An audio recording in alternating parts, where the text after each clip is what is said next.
Jim Chalmers spent the afternoon in Sydney speaking at an event for the Chamber of Commerce and Industry, where he touched on what he described as his number one ambition as Treasurer. If we could get one thing right in the time that I'm the Treasurer, it'd be that energy transformation. I think so much of what we want to achieve together hinges on that in one way or another.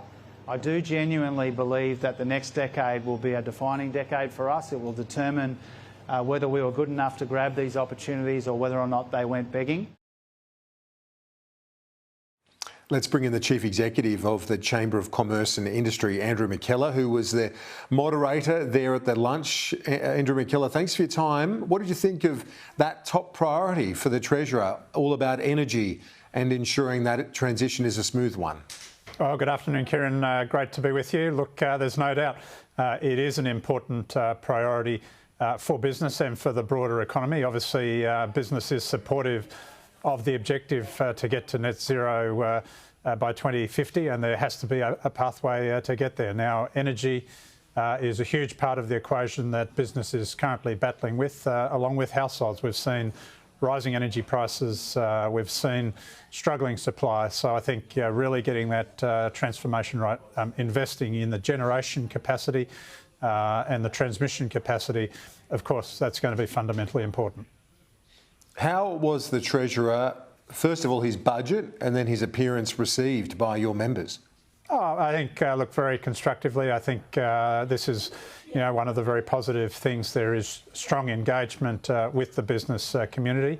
Obviously, we don't agree with government on every single issue. There are issues around workplace relations where we are having a debate and where we will have a debate with the government. But obviously, on a broad range of issues around economic management, I think there's a very good discussion. Obviously, they've taken important steps in helping to repair the budget situation this year. There's a lot more work to be done, and business wants to be part of that equation.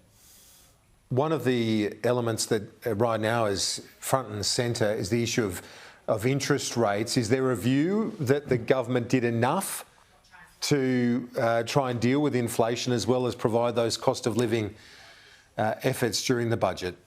It's clear that they're trying to, walk a balanced path. The real test of that will be in the months ahead when we see how the Reserve Bank reacts, when we see whether or not there is any impact on inflation in the months ahead. The economy is very delicately poised at the moment. There are sections of the economy that are really struggling with higher costs, with higher interest rates. So, we've just got to hope that the strategy is successful and that we will be able to keep a lid on future interest rate increases from here.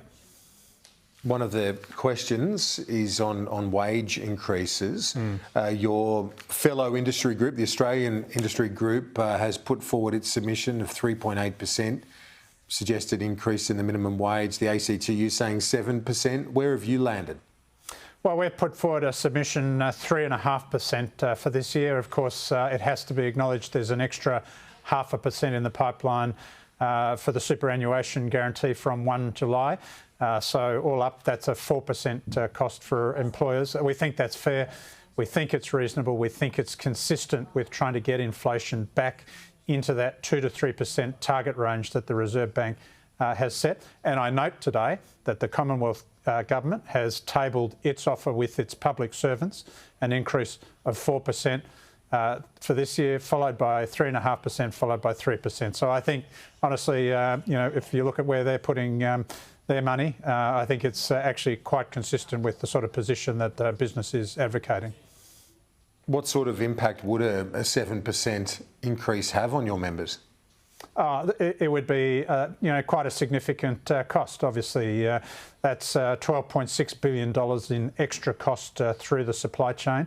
The companies that can least afford that, small business in particular, 2.4 million small businesses struggling with higher costs at the moment, and it would put many of them through significant hardship. They're struggling with their margins at the moment. In those circumstances, they can't pay themselves a full wage, they can't pay their own superannuation, they have to make hiring decisions. So look, I think really at 7%, that would be putting a lot of pressure on the most vulnerable businesses in the supply chain.